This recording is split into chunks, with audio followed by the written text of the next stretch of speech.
Halo semua, di video kali ini saya akan membahas tentang Moody yang menurunkan Outlook Rating Indonesia.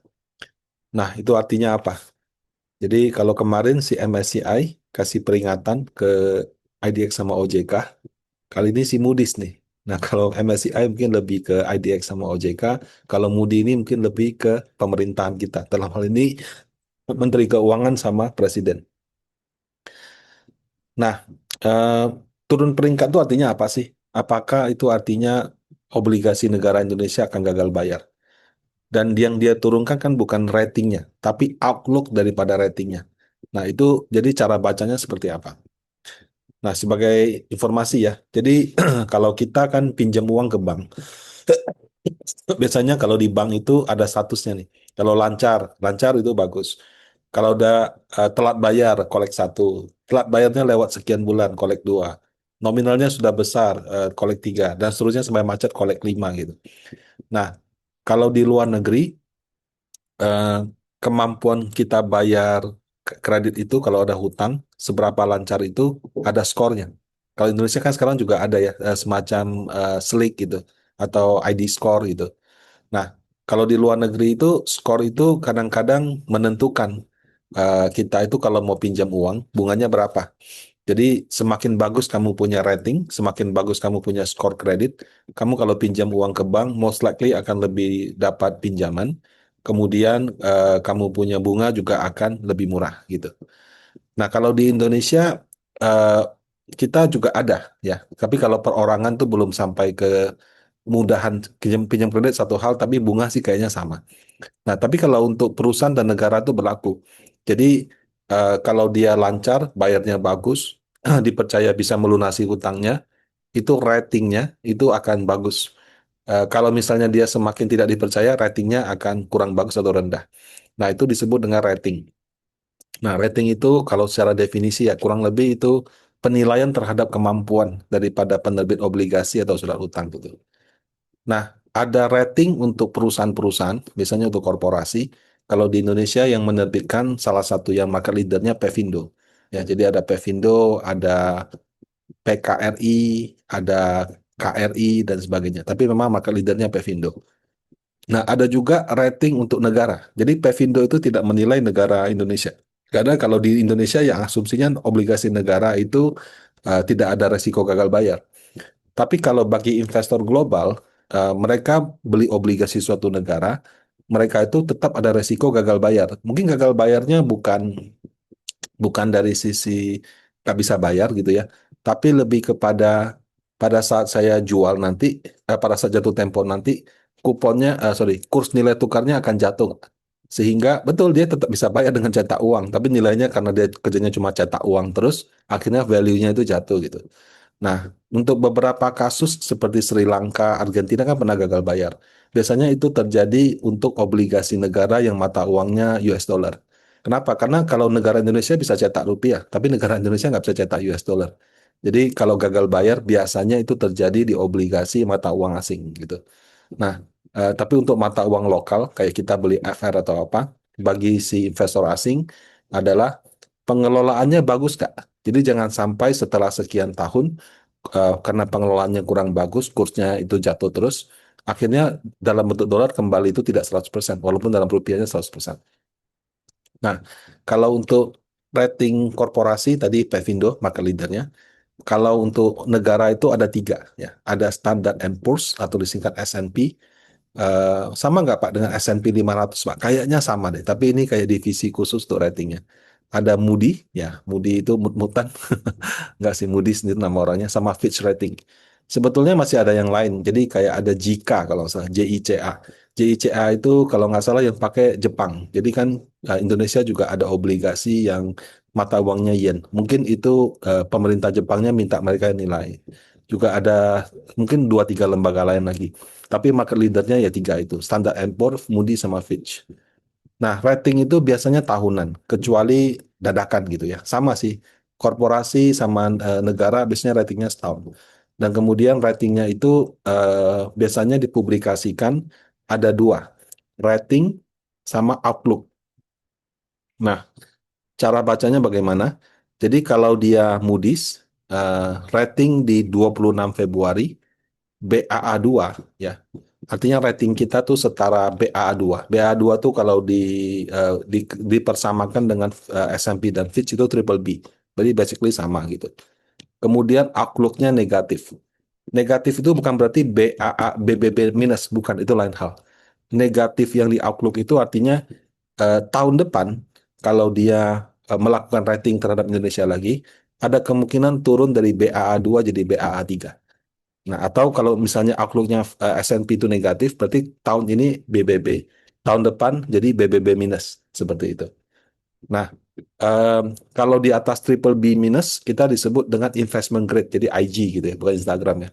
Nah, itu sudah sejak 2018 di Moody, sejak 2017 di S&P dan Fitch. Jadi waktu itu saya ingat, waktu kita promosi nih dari non-investment grade menjadi investment grade, itu ada perubahan yang sangat dominan. Karena tiba-tiba banyak negara jadi bisa beli obligasi Indonesia.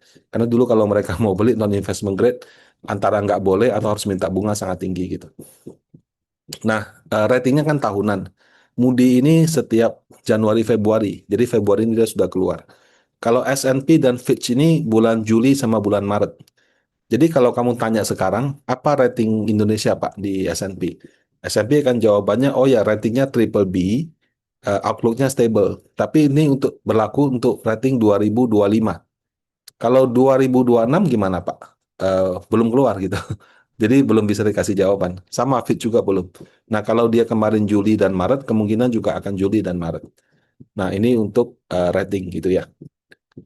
Nah, jadi memang S&P dan Fitch itu tampilan ratingnya sama, Moody itu lain sendiri. Nah, investment grade itu adalah triple A, double A plus, AA minus, A plus, AA minus, BBB plus, BBB, BBB minus. Nah, ini setara dengan Moody yang AA kecil, AA1, satu itu plus, 2 itu nggak ada tanda, 3 itu minus. Baru A1, A2, A3, BA1, 2, 3 gitu. Nah, kalau di Pevindo itu kita ada triple A minus. Di sini nggak ada. Jadi triple A langsung double A plus. Kalau di Indonesia punya korporasi, saya perhatikan ada tuh triple A minus, baru double A plus. Kalau di negara sih nggak. Negara paling aman triple A, kayak Singapura triple A, baru turun satu grade A plus. Kalau di Google, Amerika tuh dulu diturunkan dari triple A ke double A plus, gitu ya. Nah, jadi rating Indonesia yang BAA2 itu sama dengan BBB, gitu. Artinya di bawah BBB masih ada BBB minus atau BAA3. Kalau promosi BAA2, kalau demosi BAA3. Nah, investment grade tadi cut off-nya di sini ya, BBB minus ya. Nah, kalau misalnya Indonesia diturunkan nih, benar diturunkan dari BA2 ke BA3, masih investment grade. Jadi, eh, apakah dibilang gagal bayar? Enggak. Apakah kita tidak layak investasi? Enggak juga. Selama turunnya cuma satu notch. Tapi kalau turunnya dua notch ya, jadi dari BBB minus menjadi BB plus, nah itu baru non investment grade, baru itu fatal. Nah, kemudian ada rating, ada outlook gitu ya. Contoh Fitch BBB outlook stable periode Maret 2025. Moody BAA outlook negatif periode Februari 2026. Nah, cara bacanya ya. Kalau BBB outlook stable Maret 2025, berdasarkan hasil assessment atau penilaian di Maret 2025, rating Indonesia sepanjang 2025 untuk setahun ke depan adalah triple B.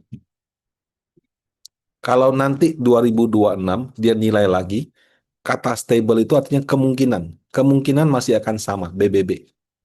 Nah, itu artinya outlook. Jadi outlook ini artinya kalau saya nilai setahun lagi, kemungkinan ya itu akan sama.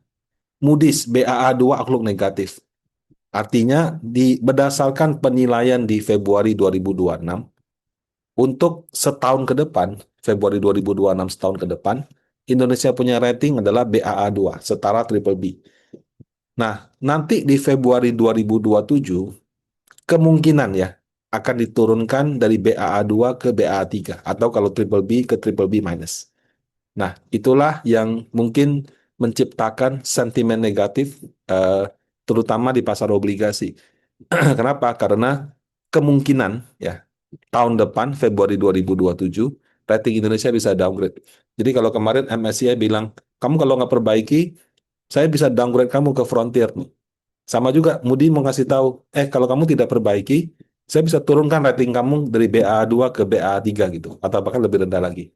Coba dia nggak bilang diturunkan ke berapa. Biasanya sih satu-satu, nggak sekaligus dua, kecuali gagal bayar ya. Nah, dan itu sekali lagi kata kemungkinan ya. Bisa iya, bisa tidak. 2026 gimana Pak? Aman. 2027 kemungkinan ya. Bisa turun, tapi walaupun misalkan kejadian turun, itu tetap masih investment grade karena dia BA3. Nah, pertanyaannya kenapa sih Moody begini ya? Bukannya ekonomi kita tumbuh kencang ya, 5,1% kalau nggak salah full year, Q4 bahkan katanya tumbuh 5,4 gitu. Inflasi kita juga terkendali, nggak kayak negara lain. Kenapa di tengah data ekonomi yang bagus begini, eh, mereka kok malah menurunkan? Ya. Nah, kalau di dokumennya si Moody itu kita bisa baca ya. Jadi dia ada kasih semacam rating rasional. Kenapa mereka putuskan itu? Kalau yang saya ringkas, saya lagi cukup banyak poin. Kalau Bapak Ibu baca mungkin lebih lebih lengkap. Tapi versi ringkasan saya, kebijakan yang makin sulit diprediksi, kurang konsisten, koordinasi lemah. Komunikasi kebijakan kurang jelas, volatility marketnya naik. Kebijakan resiko fiskal meningkat, belanja sosialnya naik, penerimaan pajaknya turun. MBG sama program perumahan berpotensi menekan ruang fiskal. Danantara masih banyak ketidakpastian tentang kelola dan resiko. Kemudian wacana ubah aturan fiskal atau BI dan sektor SDA. Ketidakpastian kebijakan. Sama resiko politik domestik yang meningkat. Protes-protes kayak kemarin disorotin juga. Yang sempat sampai ada beberapa rumah pejabat yang dijarah itu. Seperti itu. Nah, kalau saya ringkas, itu kan ringkasan saya. Kalau saya interpretasikan dalam bahasa yang lebih sederhana, versi saya sekali lagi, eh, market itu expect pemerintah ini melanjutkan yang sebelumnya. Karena kan kelihatan sekali bahwa Pak Jokowi kan mendukung Prabowo. Kemudian berbagai message waktu itu jabatan orang-orangnya kan gimana caranya supaya apa yang sudah dibangun di eh, periode presiden sebelumnya dilanjutkan di presiden ini. Dan itu kan eh, juga kampanyenya kita lanjutkan seperti itu. Ternyata nggak sesuai ekspektasi gitu. Kenapa? Karena paling kelihatan dari anggaran infrastruktur. Di zamannya Pak Jokowi itu banyak bangun infrastruktur. Bagi investor asing atau investor global, negara berkembang itu ya memang harus bangun infrastruktur baru bisa jadi negara maju. Nah, ketika dialihkan dari anggaran infrastruktur menjadi anggaran yang sifatnya sosial, salah nggak? Nggak salah. Itu hak pemenang, hak siapapun jadi presiden. Tapi ada ekspektasi yang mungkin tidak sesuai kenyataan. Nah, itu mungkin poin satu di situ. Yang kedua, penegakan hukum yang membuat investor asing dan lokal terus terang bingung gitu, sehingga menghindari investasi. Eh, ya, mungkin kalau kita perhatikan ya statement-statement pejabat kita kan kadang ada yang bagus sekali, kadang-kadang ada juga yang mungkin tidak dipikirkan dengan baik atau kurang koordinasi, sehingga nanti nggak bisa jadi bisa, nggak bisa jadi bisa gitu. It's okay, ya namanya kebijakan kan tidak ada yang perfect 100%. Tapi ketika dia berubah, kamu menggerakkan kapal yang besar seperti negara Indonesia, akan ada yang bingung gitu. Ibaratnya orang sudah datang bawa uang investasi, tadinya boleh, tiba-tiba ini nggak boleh gitu. Nah, itu terus terang membuat orang bingung. Nah, MBG sama program sosial, nothing wrong with that gitu. Artinya itu bagus-bagus saja buat rakyat gitu ya. Tapi kalau misalnya porsinya terlalu besar, atau bahkan sangat besar, sementara penghasilannya itu tidak cukup, atau program-program yang lain dipotong dengan drastis, itu bisa ke ini, bisa ke dampak ke fiskal. Fiskal itu artinya kita punya APBN negara itu defisitnya kegedean gitu. Nah, jadi kalau saya ringkas tuh lebih ke komunikasinya, kebijakannya, penegakan hukumnya, sama disiplin APBN-nya. Jadi bukan karena inflasi terlalu tinggi, bukan karena ekonominya negatif. Padahal kita ekonomi tumbuh sangat tinggi loh gitu. Nah, terus terang lebih ke kebijakan yang dikritisi. Eh, nah, apakah ini good news? To be honest, ini bukan good news, ini bad news gitu. Menunjukkan bahwa kepercayaan investor asing terhadap Indonesia itu sedang menurun, walaupun masih investment grade gitu ya. Eh, Kalau kemarin misalnya IDX dan OJK, Bursa dan OJK langsung berbenah kan, pejabatnya langsung mengumumkan 8 langkah reformasi, data yang diminta langsung dipenuhi, eksekusinya juga target cepat sekali seperti itu. Eh, Maka ya baiknya juga pemerintah, ini baiknya sekali lagi ya sarannya ya, kepada pejabat-pejabat di kementerian dan pemerintahan, baiknya juga bisa segera berbenah gitu. Kenapa? Karena masih ada evaluasi Fitch di bulan Maret dan S&P di bulan Juli. Kalau nanti sampai mereka keluarkan dan ternyata outlook-nya sama-sama negatif, kalau 2 dari 3 itu biasanya sudah dianggap oh, oke, most likely kita punya rating akan turun tahun depan. Tapi kalau misalnya dari 3, 1 turun negatif, 2 masih stabil, itu berarti nggak apa-apa. Kemarin terus terang saya ada kesalahan. Pas saya baca berita, saya kira Fitch sama S&P sudah keluarkan. Ternyata saya salah. Jadi kayak dia ditanya, kamu rating Indonesia apa? Berdasarkan 2025 itu outlook-nya stable. Oh, artinya itu yang ditanya rating yang ini yang masih 2025, yang ini sorry. Eh, Kalau 2026 gimana? Belum dikeluarkan. Kenapa? Karena asesmennya masih bulan Maret dan Juli gitu. Jadi bagian itu terus terang saya salah. Terus terang saya malah berpikir ternyata Moody's, sorry, ternyata Fitch sama S&P sudah keluarkan. Ternyata itu cek dia orang tuh tanya dia jawabnya berdasarkan rating 2025. Rating 2026 ya tunggu sesuai bulannya. Jadi mereka sih tidak secara spesial karena ada satu yang sudah umumkan outlook negatif mereka cepatin gitu. Ya paling juga bedanya paling 1 bulan gitu ya. Yang jelas sih kalau dari 2 lagi, satunya lagi dia bilang kasih outlook negatif, maka kita akan masalah bukan di sekarang di 2027. Tapi kan kadang-kadang investor itu price in-nya sudah terlalu cepat kan. Jadi bisa saja harga obligasi dan kurs nilai tukar ya itu terpengaruhnya dari sekarang gitu. Jadi eh, apa masih ada waktu untuk berbenah gitu ya. Nah, eh, terus terang kalau menurut saya juga kalau terlepas daripada downgrade outlook di sentimen yang negatif ya, ini terus terang diperlukan gitu. Kenapa? Karena pemerintahan yang sekarang itu mayoritas di DPR.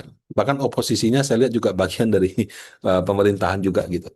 Eh, jadi ibaratnya kalau semuanya sudah mayoritas, maka mau undang-undang apapun itu lolos gitu. Kenapa? Karena pemerintah sama legislatifnya sudah satu satu kubu gitu.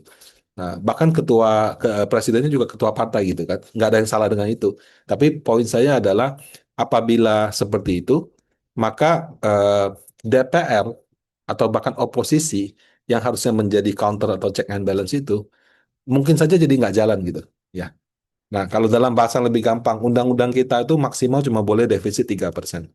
Terus karena sudah dekat 3% nih, tapi tetap harus spend MBG, spend ini, spend itu, ya udah kita ganti jadi 5%. Ketok palu udah jadi gitu.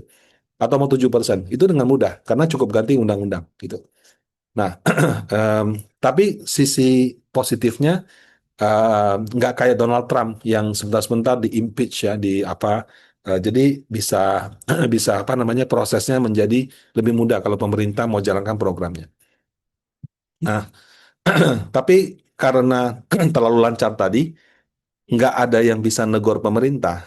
Nanti bisa semaunya gitu.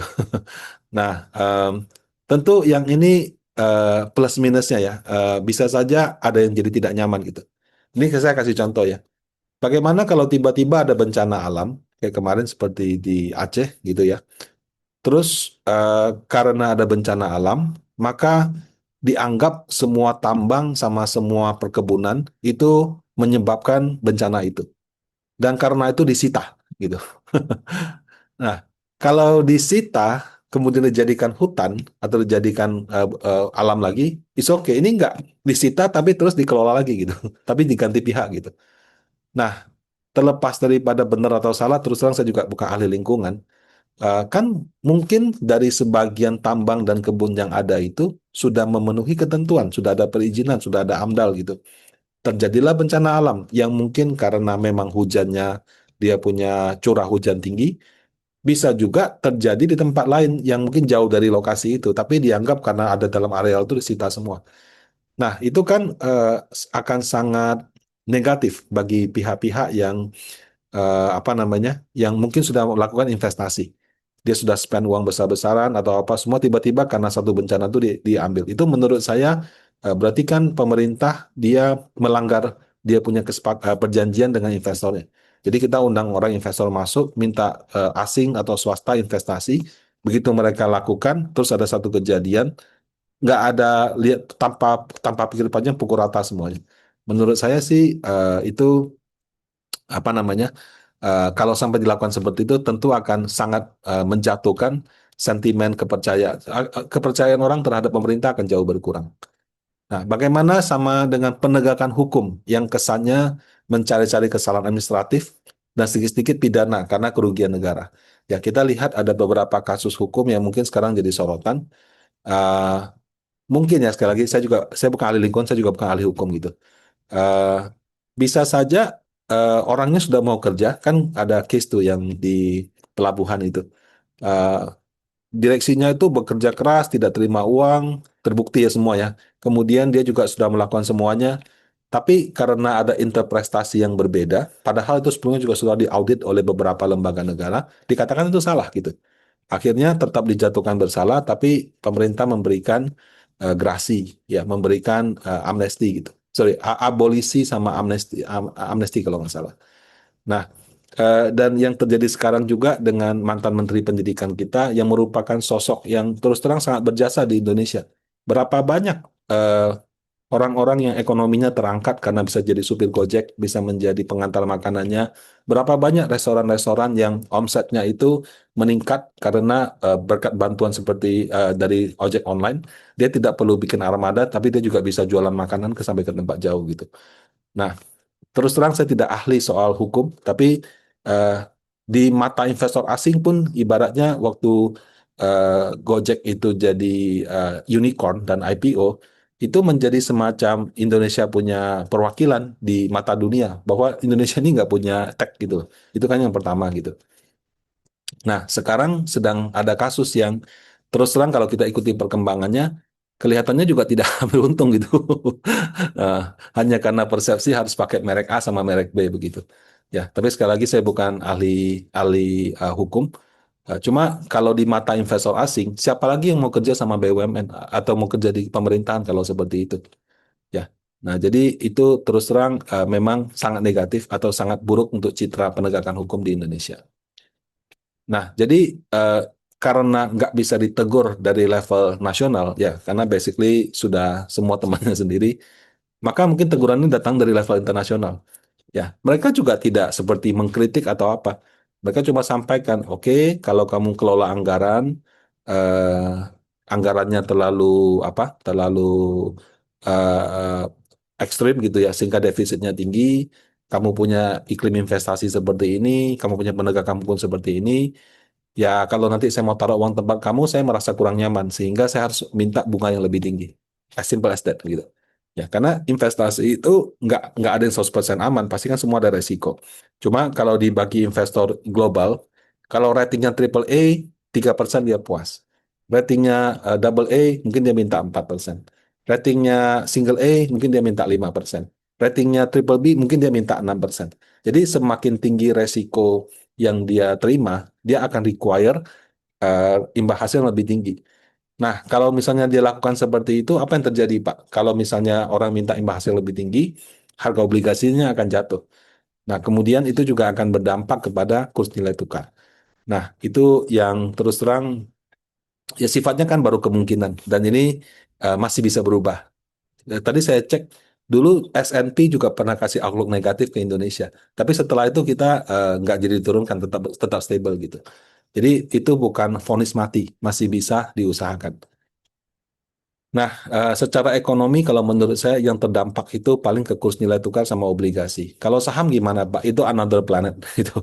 Jadi saham akan jalan sendiri dengan story-nya, dengan kinerja emitennya, dengan konglow play-nya, commodity play-nya. Kalau yang ini dampaknya lebih kepada obligasi sama nilai tukar. Nah, secara politis terus terang saya melihat ini juga suatu kalau sampai diturunkan ya, maksudnya outlook-nya negatif ya, itu akan menjadi eh, peluru lah bagi siapapun nanti yang mungkin akan bersaing. Kalau misalnya presiden sekarang mau periode 2, ada pihak kedua lagi, ya pas zaman kamu misalnya ratingnya di downgrade misalnya. Nah, itu kan akan menjadi eh, yang terus-menerus dieksplor oleh pihak oposisinya.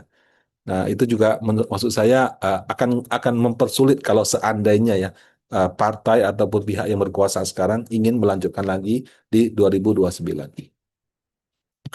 Nah, kalau di bahasa Mandarin ada pepatah Ren Zai Zuo, Tian Zai Kan. Ren itu artinya manusia, Zai itu artinya sedang, Zuo itu artinya berbuat. Manusia sedang berbuat, Tian, Tian itu langit ya, mungkin istilah mereka untuk Tuhan gitu ya. Cai, Cai itu sedang, Kan, Kan itu melihat. Jadi langit sedang melihat. Jadi manusia sedang berbuat, langit sedang melihat gitu. Kalau kita analogikan untuk Indonesia ya, bandar saham dan pemerintah sedang berbuat, MSCI dan Moody sedang melihat gitu. Nah, demikian pembahasan kali ini. Semoga bermanfaat. Terima kasih.